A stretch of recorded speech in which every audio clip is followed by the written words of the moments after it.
So you want to see what it looks like inside of a Mudflood building? That's good. That's real good.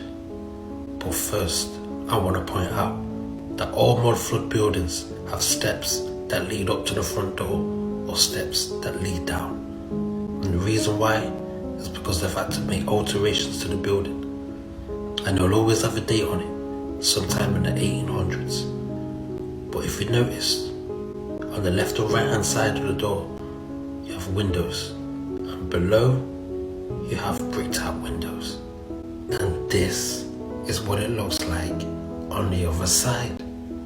Oh my days.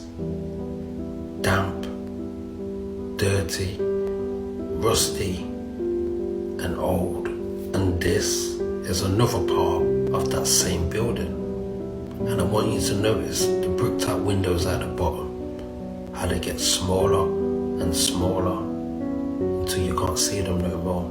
And this is what you're dealing with on the other side. These are not basements. It's not the sewage. This was the original lower level. And they clear it out, remove all the mud and all the mess, and salvage what they can.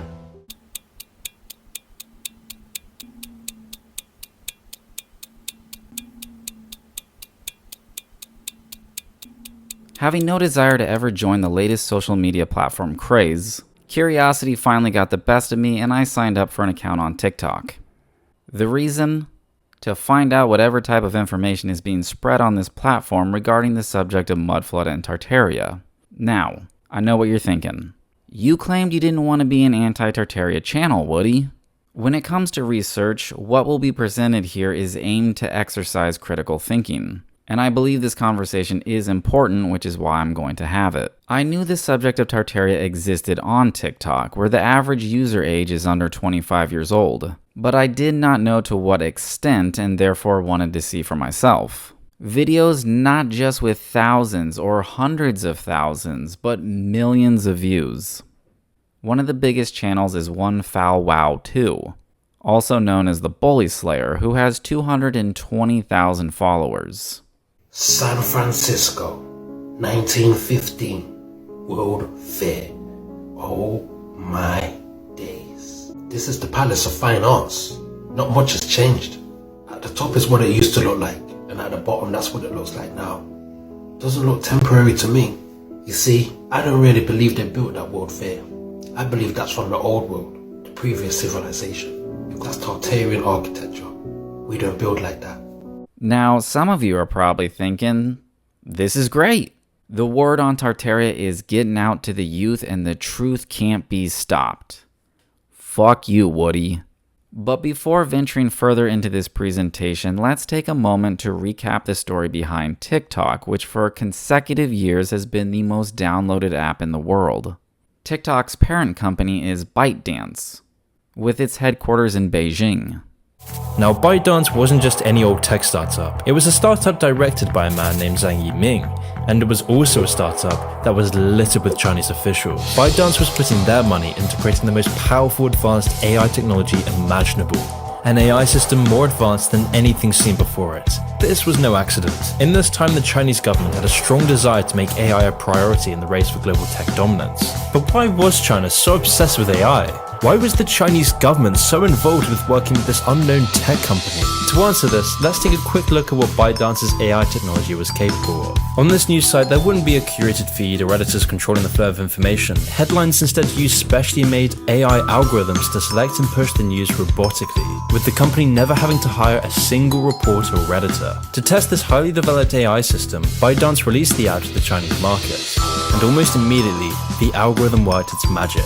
In a matter of months, headlines became extremely popular in China, with the site gaining 10 million users in just 3 months, making ByteDance the first ever AI-generated propaganda machine. It was the embryonic site for much darker things to come. By using algorithms, the Chinese government could connect all these data points from everything you do, using your travel records, friends, acquaintances, reading habits, and purchases, all to anticipate any political resistance. It's through these sorts of social credit scores and advanced AI technology that the Chinese government has gained a firm grip over 1.3 billion people. But what if China could use such technology outside of its own borders? We have made significant advances on theoretical and cultural fronts. Xi Jinping announced that, quote, "We should increase China's soft power, give a good Chinese narrative, and better communicate China's messages to the world." So ByteDance's new venture would be with an app called Douyin, or in other words, the Chinese version of TikTok. ByteDance tested out Douyin to make sure the technology would be effective enough, and in less than a year, Douyin took over China, gaining enormous popularity, with 1 in 10 Chinese people having downloaded the app in less than a year. The next step for ByteDance was a sophisticated marketing campaign, spending $3 million a day in marketing alone just in the American market. ByteDance would then get celebrities to join in. It would saturate the media and advertising world. You'd even see the NBA signing a multi-year partnership with TikTok. And with the TikTok logo being stamped on every exported video, you'd then see this marketing begin to snowball. Anyone could post some content and go viral the next day. Because of that, Gen Z rushed to it, allured by the prospects of fame, attention, and quick dopamine hits, using its AI technology to learn how to create the most addictive user interface possible. TikTok's own users would automatically use all their creativity and talent to garner some hint of virality. Then the most addicting videos made are rewarded favorably for doing so.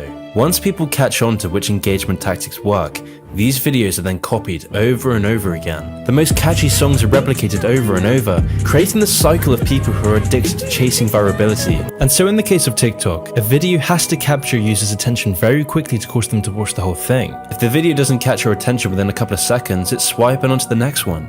The fact that you're watching this video means you are energetically aligned with me and aquafarians, but you may know them as mermaids. And there are real consequences to this. TikTok's design is neurologically damaging. Researchers are only just beginning to understand this. Since Generation Z's infatuation with TikTok, our attention spans have dropped to the lowest levels in recorded history, with our attention spans becoming reduced to that of a goldfish.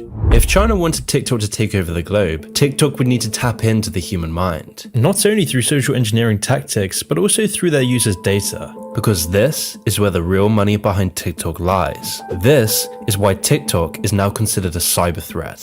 And once again, it all comes back to the TikTok algorithm. Unlike Facebook, Netflix, Spotify, and YouTube, TikTok's algorithm goes one step further. Okay, has anyone else noticed that your For You page has been a little too accurate lately? It hasn't been things that I'll Google or I talk about. It's been thoughts. TikTok knows everything about us. Well, this all starts to become clear as soon as you begin reading TikTok's privacy page. A privacy page that literally admits to collecting as much data from you as possible. And no, this isn't like Google or Facebook stealing your data and selling off to advertisers. This information is being used to tap into your biological hardwiring and, most importantly, to fund China's openly stated goal of world domination. Since China adopted the National Intelligence Law in 2017, all Chinese citizens and companies have been under a legal obligation to help the government gather intelligence. And so with TikTok collecting so much user data, the fact that TikTok is half run by the Chinese government, and now with the passing of this new law, TikTok is beyond problematic. This is where true power in the modern day lies, because the people who control the algorithms are the people rewiring your brain. They are controlling the spread of information, they program the culture, and with TikTok now being the most downloaded app for several consecutive years, the results are becoming apparent. I'm vaccinated, caffeinated, and freshly masturbated. On the Chinese version of TikTok, all videos seen as degenerate by the Chinese government are actively removed, and yet at the same time, the algorithm promotes videos of hardworking, everyday people sharing their life and work accomplishments. As you could expect, these videos are generally wholesome, upbeat, and positive, with there being a literal section on the Chinese TikTok called Positive Energy to promote the Communist Party. But in the West, TikTok promotes the exact opposite. On our version of TikTok, we're bombarded with endless insipid videos of girls shaking their ass to music. The power TikTok yields over the younger generations is becoming more and more apparent. People are starting to see that through TikTok's AI technology and sophisticated algorithms, TikTok is able to create trends that radically influence the lives of so many in Generation Z. And what's scary is that so many of TikTok's core audience are barely even adults. TikTok users are being influenced into emulating these trends that are highly toxic and polluting to society. But of course, these trends are manifesting things far worse than degenerate behavior. The spread of political disinformation and infiltration of Chinese propaganda is now a serious concern to all of us. This first became apparent on the Western version of TikTok when pro-Hong Kong posts, anti-CCP posts, pro-Tibet content, and anything spreading awareness of the persecution of Uyghur Muslims was all removed. And this concern takes a further serious turn in light of recent reports that Zhenyu Data, which has reported links to the Chinese military and intelligence networks, has collected personal details of about 2.4 million people outside of China, with pretty much all of this data being sourced from TikTok. The former editor of the Hong Kong Economic Journal wrote in a column that TikTok is reaching deep into offices and homes, shaping how Americans understand real-world events. He went on to explain that while China's move to establish physical footholds around the world was easy enough to recognize, China's quote soft power ambitions have been much less noticed until recently, where China is using highly developed AI technology and powerful algorithms to erode free speech and Western culture. China's stated goal is to become the world leader in artificial intelligence by 2030. And now the next frontier is to gain a strong foothold in the global culture. Because if you can control the culture, you control the population. And as Xi Jinping declared, it is time to, quote, dare to draw the shining sword. So while the West becomes addicted to TikTok, where the West has their attention spans reduced to that of a goldfish, where people can't go 5 minutes without checking their phone absorbed by TikTok degeneracy, where we are having our brains literally rewired, China is now training their youth to prepare for war, which entails the banning of effeminate sissy men on TV, banning excessive video game usage, teaching children Xi Jinping's school of thought, teaching children how to use military equipment, and having schools have distinct masculine and feminine school curriculums. And today, it is now mandatory for Chinese students to read The Art of War. And as you'd expect, this has come with rampant military propaganda. So while the West is swamped by visual diarrhea of grotesque TikTok videos promoting crime, degeneracy, OnlyFans, and the CCP, the Chinese are trained to become stoic with a warlike spirit inoculated to degeneracy. This stark contrast between the Chinese version of TikTok and ours serves to highlight how effective TikTok's AI technology is in manipulating the masses. According to US military analysts, attacking the enemy's psyche is a key part of China's military strategy. The Chinese stratagems established by Sun Tzu in The Art of War was the foundation for this form of warfare, so it shouldn't be any surprise why The Art of War is mandatory reading. But then this all begs the question, why is China going to all of this effort? All the government employees, all the high-tech algorithms, all the social engineering, all the spying. Why is China so desperate to influence Western culture? Well, like all psychological weapons, there's only one reason for their usage: to destroy the enemy. TikTok suddenly took over the psyche of millennials and Generation Z. And that's the genius behind all of this. China is engaging in a war and we didn't even realize we were a part of it. China is taking over the world economically. China is taking over the world militarily, secretly building up its army reserve. China is taking over the universities and schools across the West. And now China is taking over the culture. It took until 2020 when the bubble burst did we catch on to what was going on. We had been played. A sudden novel virus emerging from China, a sudden militarization of China's military, a sudden realization of the national security threat TikTok posed. We were finally confronted with the truth. China is currently telling its military to prepare for war. China is taking foreign hostages within its own country. China is rapidly building up its military. China is developing AI technology never seen before in the West. With our society more divided than ever, with our politicians weaker than ever, with our youth more controlled than ever. When you connect all these dots, you start to realize where the real wealth behind TikTok lies. It lies in our addiction. It lies in our shortened attention spans. It lies in our own demise. TikTok allows China to gain vast sums of money from playing on our own psychology, promising you that dopamine hit, that dream, that attention, dangling it in front of you like a carrot on a stick, disguised as an innocent little app. The key takeaways from this presentation are: TikTok is controlled by communist China.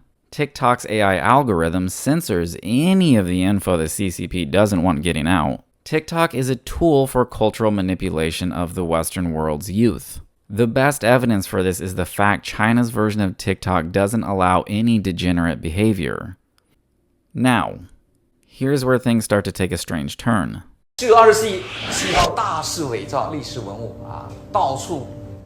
is Zhejiang University, said to be one of the oldest, most selective, and prestigious universities in China. The university made international news in February of 2021, when Professor Huan Hexin broadcasted one of his lectures live to the internet. where he claimed Western scholars fabricated ancient history to diminish the glory of China.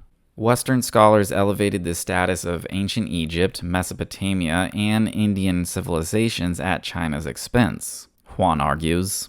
The intention of this vast conspiracy in fictionalizing these three civilizations was to weaken the glory of Chinese civilization. Chinese civilization is more ancient, Huan says. The Chinese Ministry of Education ranked Beijing University among the top 3 in China, and its motto is seeking truth, pursuing innovation. Professor Huan claims that he can prove his theory with pictures.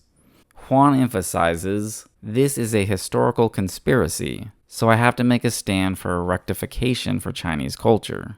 The West is always making up history and falsifying ancient relics. The main purpose is to belittle Chinese civilization. The lecture is just a small part of his efforts to reverse history. In the past few years, he has been committed to correcting the mistakes of the West, with his aim to rewrite the history of the world to put China at the center. Well, I was just going to say, imagine the difference in the historical data. Like, we now are saying that gold didn't build Melbourne, that didn't happen. Melbourne was already built. That Chinese people were somehow already here because they were really well versed to the landscape and all the industries, and they were already processing and made available. We'd look at, if we took away the notion of European architecture and then meld it with the Chinese architecture, which is where all this dragon symbology comes in, and Chinatown was already there, people. It was already there. Huan wrote the preface of the book The Fictitious History of Western Civilization, Research on the Ancient and Modern West Copying China, published in 2017.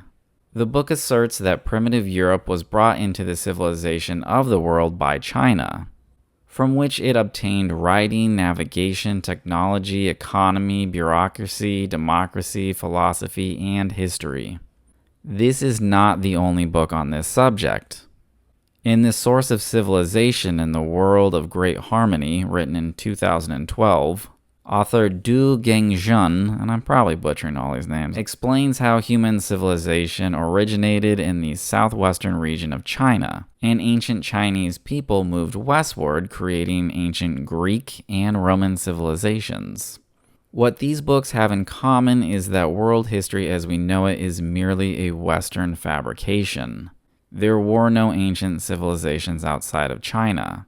So, what is this all starting to sound like? So Tartaria was thought to be a global and technologically advanced civilization that existed way before the 1800s up until the 1900s, where it was wiped out by a Great Reset. This brings us back to TikTok, a Chinese communist-run app that is not censoring Tartaria research, even though ByteDance has pledged to stop the spread of misinformation on their platform. Not even Instagram is flagging Tartaria content with its false information fact-checker warning, like they do for everything COVID-related. Everybody talking about debunking. You can't debunk me. I'm doing the debunking. How can you debunk the debunk? Let's just jump right back into those claims you made on the Panama Pacific International Exposition, shall we? But not everything was destroyed. This is the Palace of Fine Arts. Not much has changed. At the top is what it used to look like, and at the bottom that's what it looks like now. Doesn't look temporary to me. Don't say another word, because you've proven yourself useless, wouldn't you say? While anyone who's been following my content does not need another reminder that the official narrative surrounding the Palace of Fine Arts in San Francisco was built to be permanent in 1966, our Gen Z friend with the attention span of a goldfish is in need of a little schooling on how to do an online search.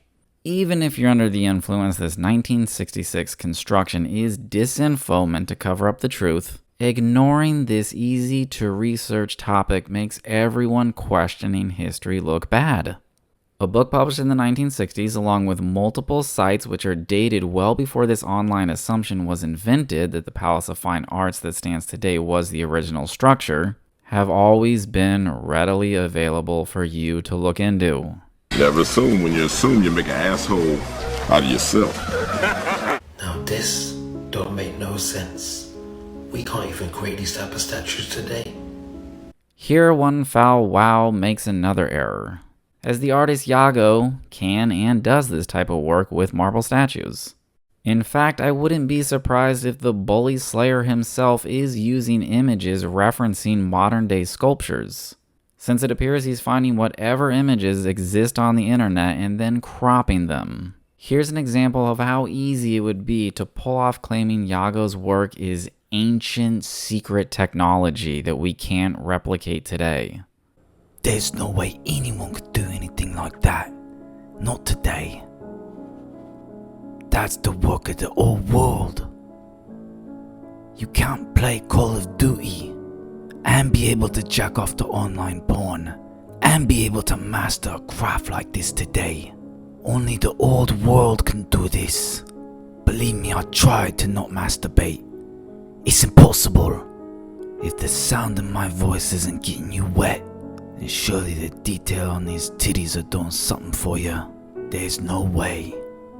You can't tell me we can do something like that today. Look at the detail on his back and his ass. Yeah, but that statue he's holding, she's loving that. Don't look at this one. I mean, look at the details. It's incredible, but it's like I just walked in on my grandma coming out of the shower. Oh, she's trying to cover her titties up from me. Ooh. Oh, I'm getting sick. Oh, I need to close off this. Oh, my clicker's not working. Oh, the CIA and FBI must be onto me. They've taken over my computer, just like how they took over Paul Walker and Anne Heche's car. And now they're gonna crash me into a Mudflood building. Oh, there we go. I was clicking the wrong button. The simple reality of this situation is this type of artwork is not in high demand by our degrading society, where all art is becoming shit. Pardon my Spanish, but the Museum of Modern Art in New York City showcased a fucking staring contest with this nasty bitch. Our culture is to do what we're told. Our culture is not to ask questions or think for ourselves. Because all I'm doing is asking the question of how did they make the veil. And here's where the real issue lays with this type of research. You're asking questions but making zero effort to seek an answer. Presenting the idea you don't understand a topic and leaving it open-ended as a mystery is not research, nor is it critical thinking. Critical thinking would be asking yourself why a Chinese Communist Party-controlled app isn't flagging any of your easy-to-debunk claims, which, let's be honest, none of these are your original ideas. You've stolen all of them off YouTube and attempt to go viral on a platform that requires little to no effort to produce art, and it's working well for you. Whatever, motherfucker! Circling back to the notion that the expositions don't have Mudflood windows, well, I did find a few while pulling this video together, so I will feature them here as to not be one-sided like CNN or Tartaria research. Either the Mudflood was a selective event, or some of the architects at these expositions went the extra mile to pull realism out of these temporary structures by giving them the illusion they have basements. Of course, fanatics will do whatever mental gymnastics are needed for the belief that these World's Fairs were advanced civilizations run by China. It's also important to note the idea of the expositions belonging to Tartaria doesn't appear to have any record existing before 2019. 2 years after Communist China would publish the book The Fictitious History of Western Civilization. I really hope they print an English version of this book because now I'm curious what else it's saying. While America is flawed and full of deceit, it's certainly a better setup here than what Communist China has done to its citizens. I'll end with a handful of excerpts from the 45 Communist Goals, which was written 59 years ago, and you can tell me where you think we're at on the list today. Capture one or both of the political parties in the United States. Get control of the schools and teachers' associations. Soften the curriculum. Infiltrate the press. Gain control of key positions in radio, TV, and pictures. Eliminate all laws governing obscenity by calling them censorship, and a violation of free speech and press.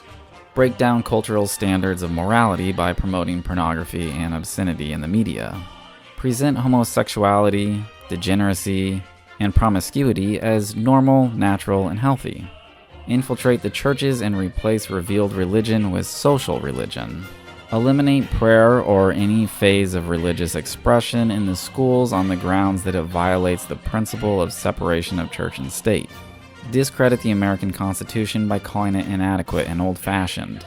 Discredit the American Founding Fathers as selfish aristocrats and racists. Infiltrate and gain control of big businesses and unions. Transfer some of the powers of arrest from the police to social agencies. Treat all behavioral problems as mental health or social problems. Discredit the family as an institution.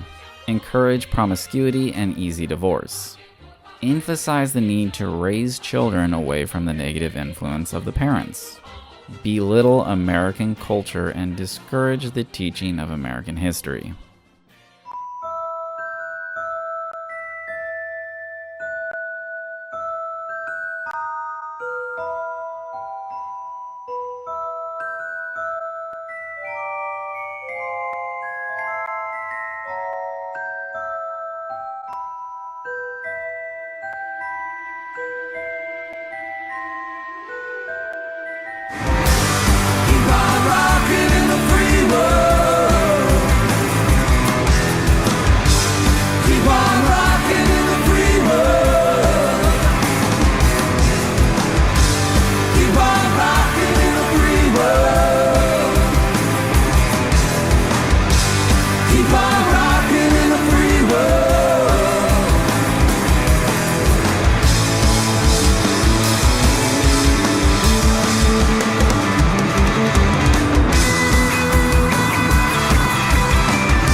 Whatever, motherfucker!